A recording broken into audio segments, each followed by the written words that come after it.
ओ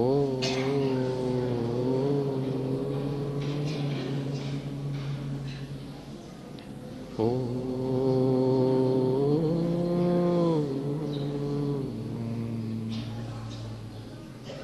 मंगलमय मंगलकरण वीतराग विज्ञान नमो ताहि जाते भये अर्हन्तादिमः जो विद्यादि सागर सुधी जो विद्यादि सागर सुधी गुरु हैं हितैषी शुद्धात्म में निरत नित्य हितोपदेशी वे पाप ग्रीष्म ऋतु में जलगे सयाने पूजूं उन्हें सतत केवल ज्ञान पाने पूजूं उन्हें सतत केवल ज्ञान पाने। बोले भगवान महावीर स्वामी की, आचार्य कुंद कुंद स्वामी की, आचार्य गुरुवर विद्यासागर मुनि महाराज।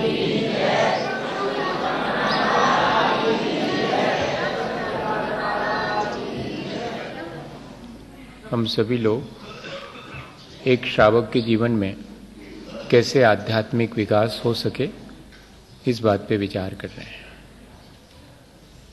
श्रावक भी घर गृहस्थी में रहकर अपने जीवन को एक ऊंचाई दे सकता है और उस ऊंचाई पर पहुंचकर वो चाहे तो संसार से मुक्त होने का जो साक्षात उपाय है कि मुनि बनकर वो अंतिम क्षणों में संलेखना पूर्वक अपनी देह का त्याग करे, लेकिन जीवन भर उसे किस तरह अपने जीवन को ऊंचा उठाने के लिए प्रयत्न करना चाहिए ये समझना जरूरी है। और बाह्य क्रिया के साथ साथ जो अंतरंग के परिणामों में परिवर्तन है वो महत्वपूर्ण है। बाह्य क्रिया भी महत्वपूर्ण है, पर वो बाह्य क्रिया तभी महत्वपूर्ण होती है जबकि अंतरंग के परिणामों में परिवर्तन आवे। और धीरे धीरे जो आध्यात्मिक विकास है वो भी तभी होता है जब हमारे परिणामों में थोड़ा सा परिवर्तन आता है। वे परिणाम धीरे धीरे प्राणी मात्र के प्रति निर्मल होते चले जाते हैं, हमारी संसार से आसक्ति घटती चली जाती है और हमारे अंदर जो संसार की वास्तविकता है वो स्पष्ट देखने में आने लगती है। हम लोग देखते तो हैं, जानते भी हैं, लेकिन जैसा हमारा राग द्वेष का परिणाम होता है वैसा चीज़ों को देख और जान लेते हैं। और आचार्य भगवंत जैसा संसार को देखते और जानते हैं वो वीतराग दृष्टि से देखते जानते हैं। इसलिए हम अपने जीवन में संसार की वास्तविकता जानने के लिए उनकी मदद ले रहे हैं। वे हमें बताते हैं कि ऐसे देखो इस संसार को, तो फिर हमें भी लगने लगता है कि हाँ सचमुच संसार ऐसा ही है, उसमें दुख है, सुख कमती है और जो सुख है वो भी क्षणिक है, वो कर्माश्रित है। तब फिर हम क्या करें? तब हम इस संसार के सुखों को ज़्यादा पाने की कोशिश ना करें, बल्कि वो जो आत्मिक सुख है उसको पाने की कोशिश करें। ये मुख्य उद्देश्य अपना ये है। एक श्रावक का, एक साधु का मुख्य उद्देश्य यही होना चाहिए कि वो संसार के सुखों को सच्चा सुख न माने और अपने आत्मा के सुख को पाने के लिए प्रयास करे। पराधीनता संसार में है और वो पराधीनता ही दुख का कारण है। और पराधीनता किसी और ने हमारे ऊपर लादी होती तो अपन फिर भी ये सोचते कि भाई दूसरे की वजह से हम पराधीन हैं। असल में हम अपने परिणामों की वजह से ही पराधीन हैं। हम पराधीन होने में ही आनंद मानने लगे हैं और छोटी छोटी चीजों की पराधीनता अपने मन में है। वो कैसी पराधीनता है? सोचते अपन ये हैं कि फलानी चीज पर हम अपना अधिकार जमा लेंगे, हम उसके मालिक हो जाएंगे, हमारे पास उसका ऑनरशिप आ जाएगी, व्यक्ति के ऊपर भी इसी तरह से हम अपना अधिकार जमाने की कोशिश करते हैं। सोचते हैं कि ये चीजें यानी वस्तु और व्यक्ति जितने मेरे अधिकार में रहेंगे उतना ज्यादा मैं सुखी हो जाऊंगा, ऐसा हम सोचते हैं इस संसार में। और हम लोगों को देखते भी हैं कि जिनके पास जितनी ज्यादा चीजें हैं, जिनके पास जितने अधिक नौकर चाकर हैं, वो ज्यादा समृद्धशाली कहलाते हैं, और दूर से देखने में लगता है कि वो ज्यादा इजी लाइफ जी रहे हैं, ज्यादा सुख से जी रहे हैं। तो ऐसा जो अपन के देखने में आता है तो अपन सोचते हैं कि ये चीजें हमारे अधिकार में रहें, और फिर हम इन पर अपना मिथ्या अधिकार आरोपित करते हैं, जबकि चीजें कभी किसी की नहीं हुई, न कोई व्यक्ति किसी का होता है, सब अपने अपने तरह से जीवन जीते हैं यहां पर। लेकिन हम एक मिथ्या पजेसिवनेस, मिथ्या जो है अपना अधिकार आरोपित कर देते हैं, और देखना मजा, सोचते हैं कि हम इन चीजों के बन गए मालिक, लेकिन अगर गौर से देखा जाए तो उन चीजों के हम मालिक ना होकर के गुलाम हो जाते हैं।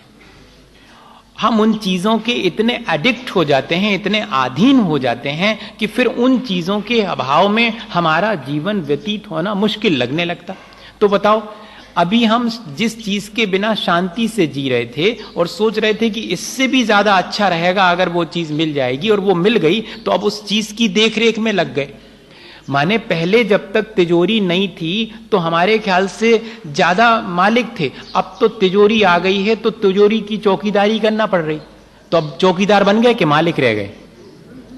नहीं, लगता तो ये है कि तिजोरी के मालिक हैं, हमारी तिजोरी है, लेकिन अगर देखा जाए तो 17 बार दिन भर में उसको हिला के देखते हैं, उसकी सास संभाल करते हैं, चौकीदारी तो करते हैं, उसको कोई खोलने ले इस बात का ध्यान रखते। जितनी अगर ऐसे देखें, इस दृष्टि से देखें, ठीक है, आप अपनी दृष्टि से देखते हैं, और वो दृष्टि भी एक है कि भाई हमारे पास इतनी चीजें हैं और हम बहुत समृद्धशाली हैं, वैभववान हैं हम। लेकिन एक दृष्टि आचार्य भगवंत दे रहे हैं कि ये जो वैभव है या जो ये संपत्ति जिसको हमने जोड़ के रखा है, मकान है, दुकान है, जो कुछ भी चीजें हैं बाह्य में वस्तुएं, और अंतरंग में उनके प्रति हमारा जो ममत्व भाव है, कहीं ऐसा तो नहीं कि वो हमारे लिए तकलीफ पहुंचा रहा हो? इस पे हमें एक बार एनालाइज तो कर लेना चाहिए। तो हम देखते हैं कि हाँ, वास्तव में ऐसा ही है। हम जिन चीजों में अपनी मालिकियत आरोपित कर देते हैं, उन चीजों के हम मालिक बन जाते हैं ऐसा लगता है, लेकिन हम बन जाते हैं उन चीजों के गुलाम। तब हमें करना क्या चाहिए? इन चीजों में हमें अपना अधिकार साबित नहीं करना चाहिए। चीजों का उपयोग करना अलग बात है, लेकिन चीजों के मालिक बन जाना, इतना अपन काम कर ले। आचार्य भगवंतों ने लिखा है कि ये मार्ग निर्ग्रंथ मार्ग है। तो निर्ग्रंथ के मायने क्या? ये मार्ग तो निर्ममत्व का मार्ग है। वाह्येषु दशसु वास्तुषु ममत्वमुत्सृज्य निर्ममत्व व्रता स्वस्था संतोष परा परिचित्त परिग्रहात विरता। ये इतनी बात आचार्य समंतभद्र स्वामी के चरणों में बैठे तो वो कह रहे हैं कि बाह्येषु दशसु वास्तुषु, ये जो 10 प्रकार का बाह्य परिग्रह है, निर्ममत्व रता, मतलब निर्मम हो जाओ, ममत्वम उत्सृज्य, ममत्व छोड़ो इन सब चीजों में और निर्मम हो जाओ। अरे भाई, निर्मम होना तो, निर्दय होना तो अच्छा नहीं है, ऐसा अपन को लगता है। लेकिन जरा समझें इन 2-3 शब्दों को। निर्ग्रंथ होना, निर्मम हो जाना, या कि निश्चल हो जाना, या कि निस्संग हो जाना, इसके मायने क्या है? तो अपन देखते हैं कि निर्मम होने के मायने ये नहीं है कि निर्दयी हो जाना, कठोर हो जाना। निर्मम होने के मायने हैं अपना ममत्व हटा लेना चीजों में से। और जितना कम ममत्व होगा उतना व्यक्ति का आचरण मृदु होगा, जितना व्यक्ति ममत्व वाला होगा उतना कठोर होगा।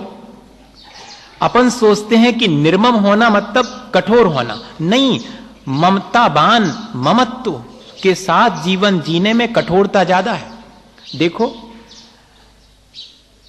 कैसे कठोरता आ जाती है जब अपन ममत्व रखते हैं। तब अपने बेटे से ममत्व है, वो एक क्षण भी अगर किसी अभाव में हो तो अपने को तकलीफ होती, और दूसरे का बेटा दिन भर से भूखा हो अपन को कोई तकलीफ होती नहीं होती। कितना निर्मय, कितना निर्मम हो गए अपन, कितने निर्दयी हो गए।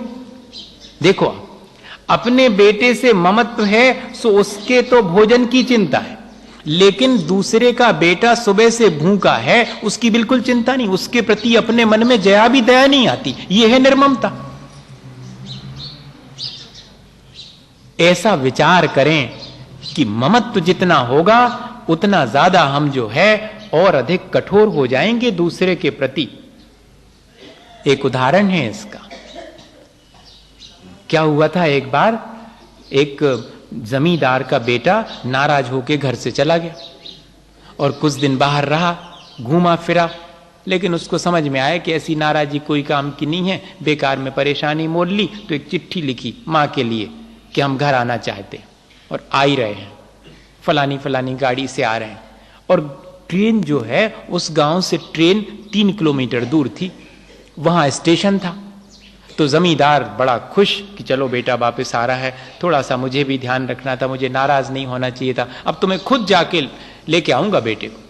15-16 साल का बेटा और जमींदार खुद अपनी गाड़ी लेकर के और स्टेशन पर पहुंचता है। मालूम पड़ता है कि ट्रेन तो वो जो आनी थी वो 10 बजे वाली, 12 बजे वाली जो ट्रेन है वो तो सुबह सुबह तक आ पाएगी।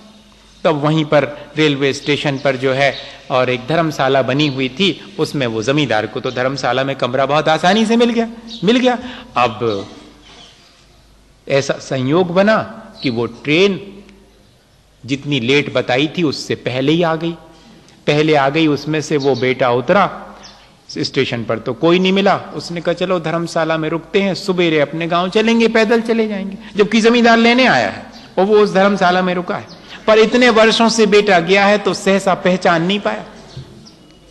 और उसने कमरा मांगा तो वहां धर्मशाला में कोई कमरा खाली नहीं था। जमींदार जिस कमरे में रुका था उसमें चाहते तो 10 लोग और रुक सकते थे, लेकिन जमींदार ज्यादा जगह लगेगी।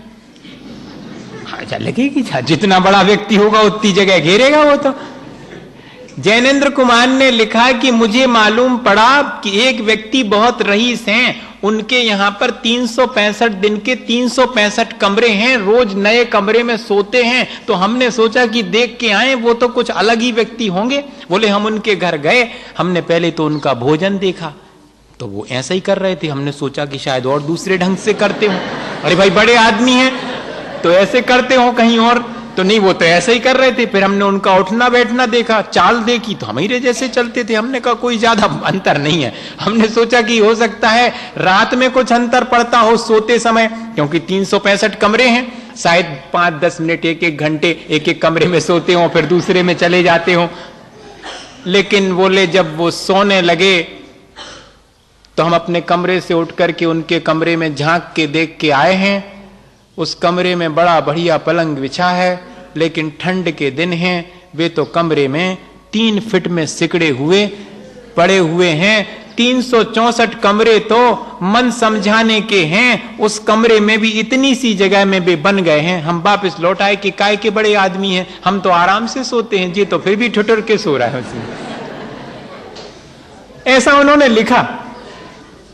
अपने को लगता जरूर है वो जो सिर्फ एक मन को एक तसल्ली रहती कि मेरे इतने हैं, लेकिन उन चीजों का उपयोग नहीं होता। ऐसा विचार करना चाहिए, मैं सिर्फ विचार करने के लिए कह रहा हूं।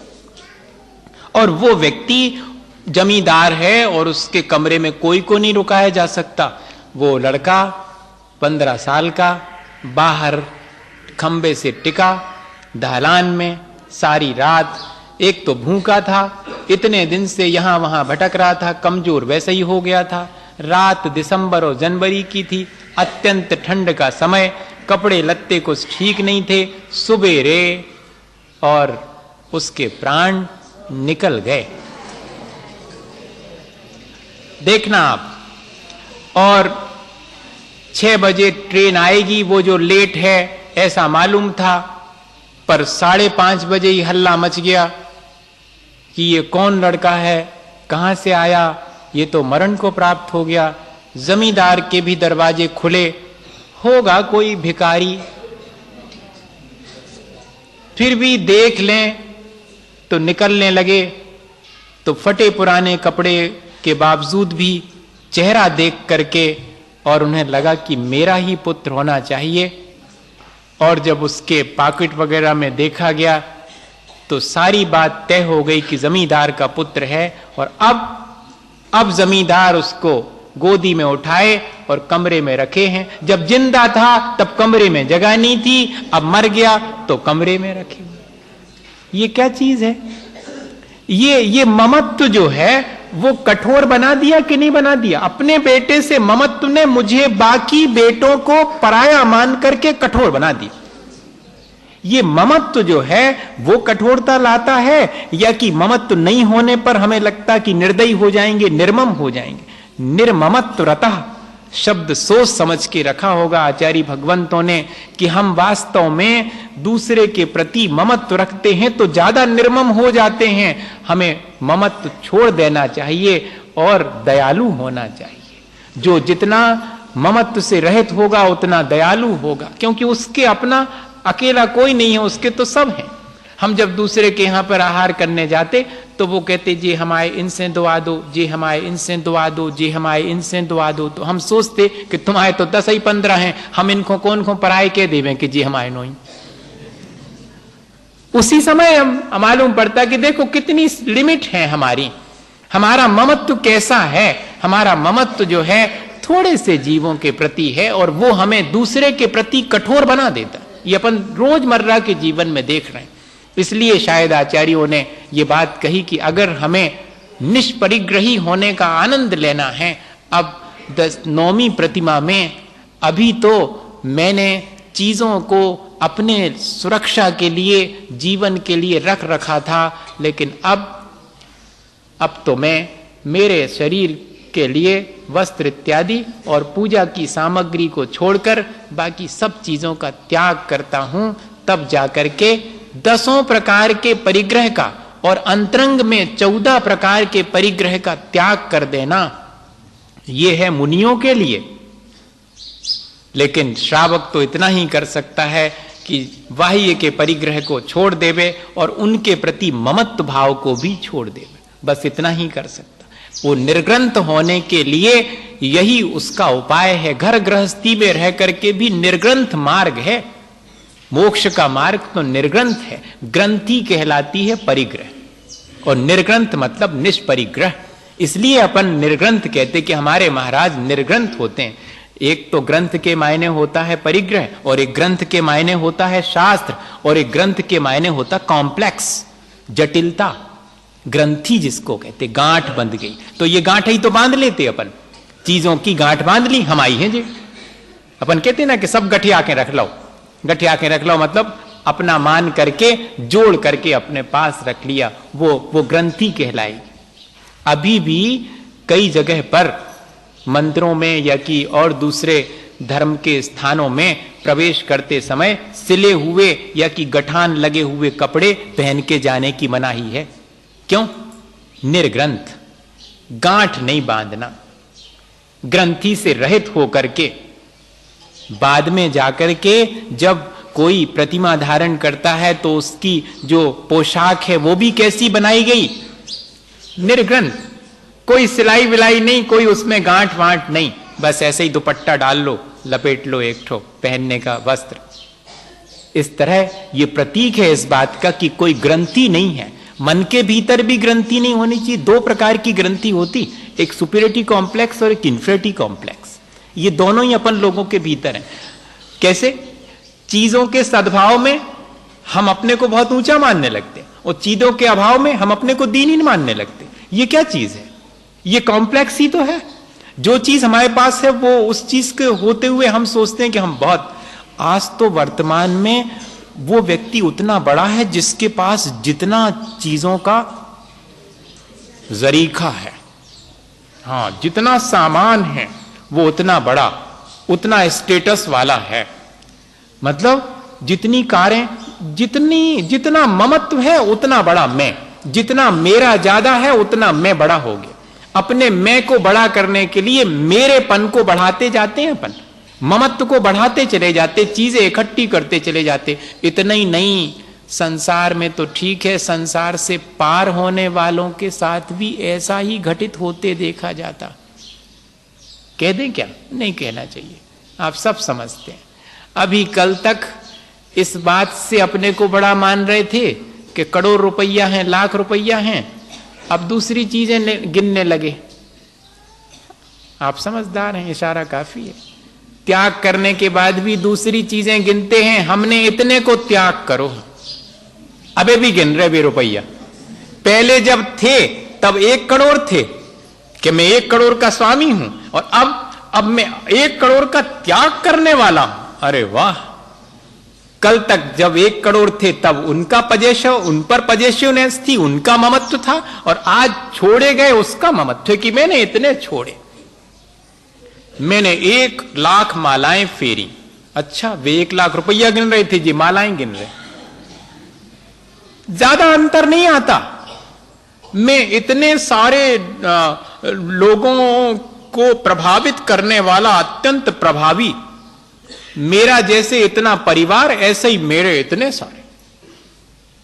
बहुत बहुत बहुत मुश्किल है इस अंतरंग के परिग्रह से मुक्त होना। बहुत अंतरंग की ग्रंथि से अपने को ऊंचा मान लेते हैं। आज तो स्टेटस हो गया, स्टेटस सिंबल जैसे लोगों के हैं, ऐसे ही त्यागी वृत्ति के भी बहुत सारे स्टेटस सिंबल हैं। कितने चौके लग रहे हैं, छोटा बड़ा पता लगता है उससे, कितना बड़ा महाराज, छोटा महाराज की बड़ा महाराज, कितने लोग आ रहे हैं सभा में, देख तो आओ एक आध दिन, इससे मालूम पड़ता है कि कितने बड़े हैं। बताओ आप, अभी कुछ छूटा नहीं है, बहुत कठिन है। आसक्ति और परिग्रह, बाहर से छूट जाना बहुत आसान है, भीतर के परिणामों में भी ये भाव खत्म हो जाना बहुत कठिन। समता और संतोष की साधना है। स्वस्था संतोष परः परिचित्त परिग्रहात विरता। जिसने चित्त को घेर लिया है, परिचित्त परिग्रहात, परि आसमंतात चित्तेन गृह्णाति इति परिग्रह, जिसने सारे चेतना को घेर लिया है वो है परिग्रह। आपने बाहर से छोड़ दिया, लेकिन अभी चेतना तो उसी से घिरी हुई है। वो बस आइटम चेंज हो गए हैं, कल तक कोई और चीज कहते थे, आज दूसरी चीज कहने लगे, पर चेतना में कोई तब्दीली नहीं हुई अगर, तो ये मोक्ष मार्ग निर्ग्रंथों का मोक्ष मार्ग है। भीतर इस बाह्य चीजों से अपने को ऊंचा और नीचा नहीं मानना, ये कह रहे हैं। हीनता और उच्चता बाहर की वस्तुओं के रखने और छोड़ने से नहीं आती है। उच्चता और हीनता तो हमारे अपने परिणामों के खोटे और अच्छे होने से आती है। परिणाम अच्छे हैं तो हम ऊंचे उठ गए, परिणाम खोटे हैं तो भैया हम नीचे हो गए। हमारे पास 4 चीजें हल्की हैं सो हम हल्के हो गए, ऐसा नहीं है। और 4 चीजें हमारे पास बहुत अच्छी हैं इसलिए हम बड़े हो गए, ऐसा नहीं। ये विचार अपन को करना चाहिए, तब कहलाएगा कि हाँ वास्तव में निर्ग्रंथ हो गए हैं हम, या कि निस्संग हो गए हैं। भीतर से भी हमारा वस्तुओं के प्रति लगाव हटना चाहिए। ये बात विशेष रूप से श्रावक के जीवन में और साधु के जीवन में। साधु से श्रावक शिक्षा लेता है, उसके मार्ग पर चलने की शिक्षा लेता है। इसलिए श्रावक को भी हमेशा इस बात की सावधानी रखनी चाहिए कि वो जो चीजें अपने पास रखे उनका उपयोग करने के लिए रखे, उनमें ममत्व। और ममत्व कैसे मालूम पड़ेगा? अगर आप आसानी से दे पाते हो तो निर्ममत्व, और नहीं दे पाते तो समझ लो बहुत ममत्व है। हाँ, जल्दी से छूट जाती। भामाशाह जैसे लोग सब कुछ इकट्ठा करके रखा और जिस दिन समझ में आया कि ये तो इस काम में आ सकता, दे दिया। बाद में ये तक नहीं कहा कि नाम लिख लो, हम रुपया लिख लो, इतने दे, नहीं, दे दिए, खत्म। लोगों ने फिर कहना शुरू किया कि इनने दिए थे। स्वयं के मन में ये नहीं आया कि कोई कहे। जो जितनी आसानी से अपने पास जो वस्तु रख रखी है उसका उपयोग कर सके। अच्छा, ममत्व ज्यादा होने से उपयोग भी ठीक नहीं हो पाता। अपन रोज देखते, हमने एक बार उदाहरण भी दिया था कि जो चीज अपन को ज्यादा अच्छी लगती, जिस चीज से ज्यादा ममत्व है, अपन उसको बचा के रख लेते हैं, उसका उपयोग नहीं, कम से कम उपयोग करेंगे। कपड़े जो बहुत अच्छे लगते होंगे बेको भंडरिया में बंद धरी हुए, अब जब कोनो विशेष कार्यक्रम, महावीर जयंती आए, वो निर्वाण उत्सव पे पहनेंगे। अभी रखे हैं, सखाओ 2-4 महीना से बनवाए रखे हो, एक आध बार पहने फिर धीरे से रख लिए, बहुत अच्छे हैं। अच्छे हैं तो उनका उपयोग करो, अच्छे हैं, ममत्व ज्यादा हो गया तो उपयोग भी नहीं कर सकते। क्या अपन लोगों ने किस तरह का अपना मन बना लिया है, इस पे विचार करना भैया। और कोई विशेष, ये इसीलिए आचार्य भगवंतों ने ये शब्द लिखा होगा, परिचित्त परिग्रहात्। जिसने चित्त को घेर लिया है वो है परिग्रह, छोड़ता ही नहीं वो। माने वस्तु छूट जावे लेकिन भीतर से नहीं छूटती, बाहर से गायब हो जाती है लेकिन भीतर धरी रहती ज्यों की त्यों। इस भाव को छोड़ने का नाम ही निर्ममत्व है। एक श्रावक कितनी ऊंचाई पर पहुंच गया। पहले तो उसी परिग्रह के बिना, उसी वस्तुओं के बिना नहीं काम चलता था। आज ऐसी ऊंचाई छू ली कि अब कहता है कि नया और कुछ नहीं करूंगा, और जो पुराना है उसको भी छोड़ देता हूं, बच्चों को देता हूं, जो उसके लिए जो जिसको चाहिए ले लो। मेरे तो पहनने के वस्त्र, ओढ़ने के वस्त्र हैं और पूजा की सामग्री है मेरे पास, और बाकी सब छोड़ दिया। तब जाकर के नौवीं प्रतिमा, परिग्रह त्याग प्रतिमा, ये घटित हो जाती है। कल के लिए कुछ भी जोड़ करके नहीं रखना, ये मानसिकता। आज के लिए मुझे जितना आवश्यक है उतना मैं अपने उपयोग में रख लूं, कल की फिक्र क्यों करूं। लेकिन अपन अगर देखें तो ये जितना परिग्रह है वो काय को रखते हैं, कल की फिक्र में, और कुछ नहीं। ऐसा लगता है कि इन चीजों से हमारा भविष्य सुरक्षित हो जाएगा। हमें कई बार ऐसा लगने लगता कि जैसे इन चीजों के होने से हमारा जीवन आगे तक के लिए सुरक्षित हो जाएगा, जबकि कोई भी आज तक अपने साथ लेके नहीं गया। एक बार कोई बाबा जी थे, तो बहुत बड़े सेठिया उनके पास आते थे। अब वो उनकी बात को ज्यादा गौर से सुनते ही नहीं थे, बस सुन लिया, उनके काम की जितनी हुई वो निकाल ली और आगे चले गए। अब उनको तो अपना पैसा दिखता था, सभा में बैठी बैठी भी पैसा ही दिखता। आप अनुभव करना उस चीज का, कोई भी चीज इस तरह अपने पास हो तो वही दिखती है। अब उन साधु जी को लगता था कि ये सेठ बहुत बड़े हैं और इनके भीतर जो है कैसे मैं निर्ममत्व लाऊं, कैसे इनका ममत्व छूटे। ठीक है, पैसा होना कोई खराब चीज थोड़ी है, लेकिन पैसे से इतना ममत्व क्यों है। अरे है सो अपने उपयोग में ले, दूसरे को दो और अपने आराम से जीवन जियो, लेकिन इतना जोड़ जोड़ के रखते चले जा रहे, इतना ममत्व है, इनका ममत्व कम करना चाहिए। तो उनने क्या किया था, एक बार कहले भैया सुनो, हमारा एक काम कर देना। अरे महाराज, आप तो इतने दिन से हम आपके पास आ रहे, काम ही नहीं बताऊ तो आप तो हमारे लाने, बताओ क्या काम आपका है। हम तो इसीलिए आते थे कि कुछ तो काम मिल जाए हमें आपके पास। कहले भैया ज्यादा नहीं है, एक ऐसे बाबा जी थे, वो मैंने अब ऐसे निर्ग्रंथ साधु नहीं थे, सब अपने पास उनने जो भी रख रखा था, सज्जन थे समझ लो। तो एक सुई कहलाती ना, सुई दे दी। कहले भैया जी रख लो हिफाजत से, हमें बाद में लौटा देना। अरे इतनी सी सुई जो है, इनको ये कह रहे रख लो। कहले सुनो, लौटा देना बाद में ख्याल से। कहले कब लौटा देंगे। कहले जब हम मांगे, अगले जीवन में मांगू तो आप लौटा देना। अरे भैया, अगले जीवन में मांगू तो लौटा देना। अब सेठ जी पहले तो झटके में कह गए कि हाँ लौटा दूंगा लौटा दूंगा। फिर जब बाहर निकले तो ध्यान आया कि क्या कह रहे थे, अगले जीवन में लौटा दूंगा। तो ये अगले जीवन में कैसे लौटा पाऊंगा मैं। वापस लौटे। कह ले ये अगले जीवन में आप कह रहे हैं। कह ले हाँ रख लो, संभाल के रखना, अगले जीवन में लौटा दूंगा, लौटा देना। ये अगले जीवन में मेरे साथ कहां जाएगी। अच्छा, इतनी छोटी सी सुई भी नहीं ले जा पाओगे। नहीं ले जा पाऊंगा। तो इतना सारा जोड़ के रखा। वो उनको तो ये समझाना था कि एक सुई भी साथ में नहीं ले जा पाओगे मेरी, तो अपना इतना सारा जोड़ के रखा है उसका क्या होगा, नहीं जाएगा वो साथ में। तो कम से कम उसका ममत्व तो साथ में लेके मत जाओ। ये चीजें जब यहीं छूट जाएंगी तो इनके प्रति ममत्व भी यहीं छूट जाए ना, फिर हम जाएं अपनी यात्रा करें लंबी। इतना सा विचार है, छोटा सा विचार है। चीजें जैसे छूट जाती हैं, मुझे करना क्या है, मुझे उन चीजों से ममत्व भी छुड़ा लेना है। जब चीजें छूट ही रही हैं तो ममत्व काहे को रखो और अपने चलो आगे बढ़ो।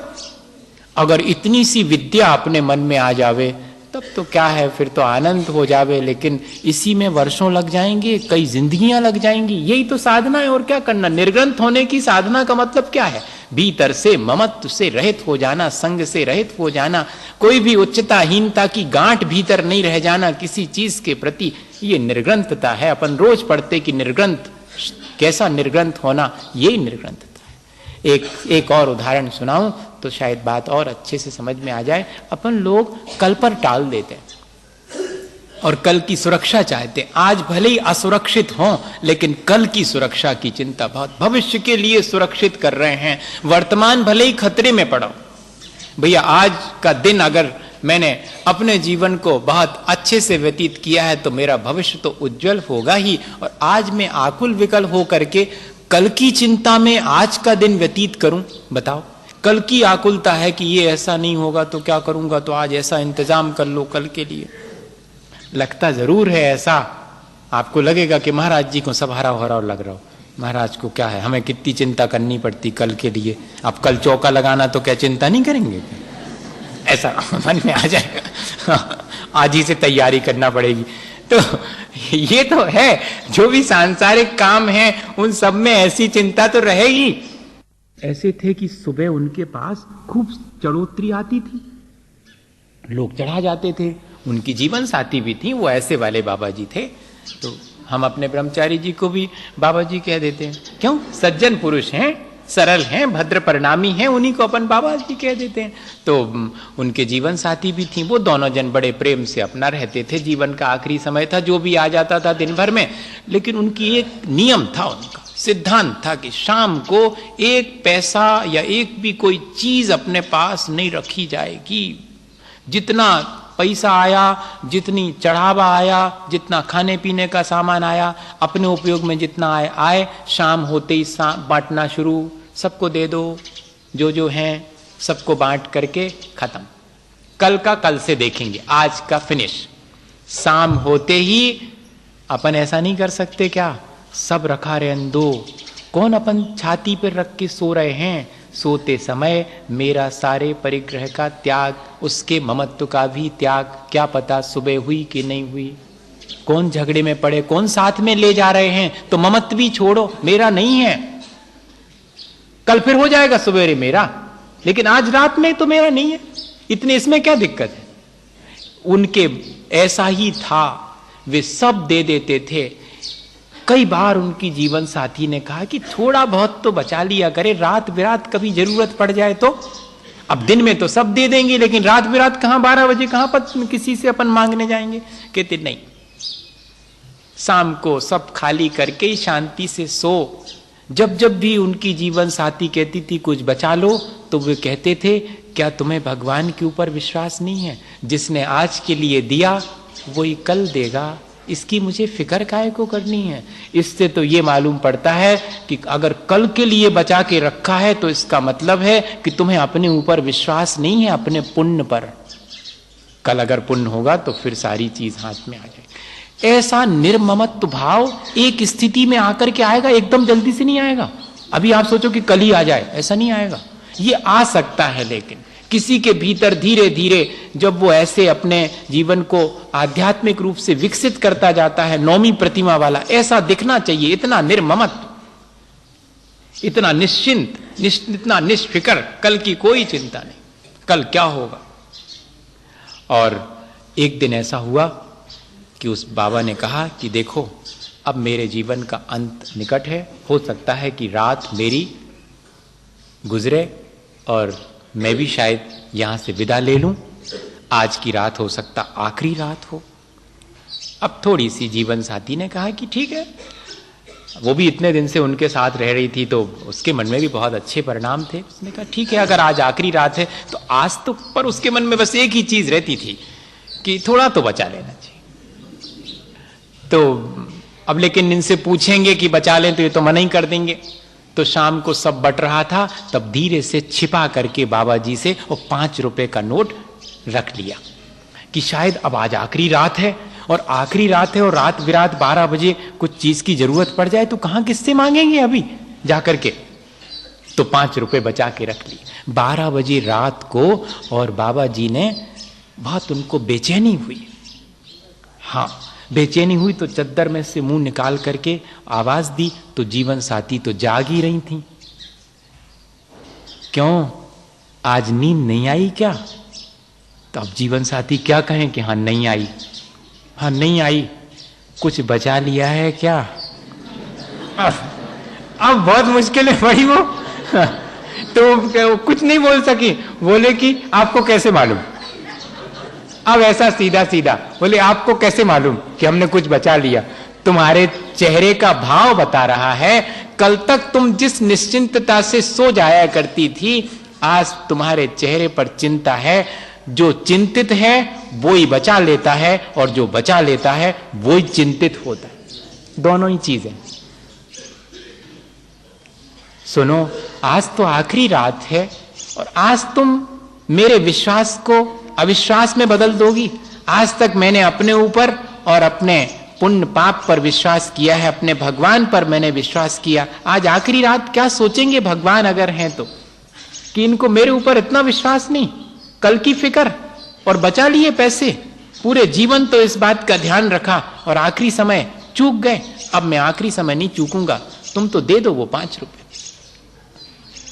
जीवन साथी ने कहा कि अरे इतने 12 बजे रात को कौन यहां बैठा है लेने वाला, सुबह होने तो दे देंगे। बोले नहीं, तुम अगर देने को तैयार हो तो रात 12 बजे भी लेने वाला तैयार है, खोल के देखो दरवाजा।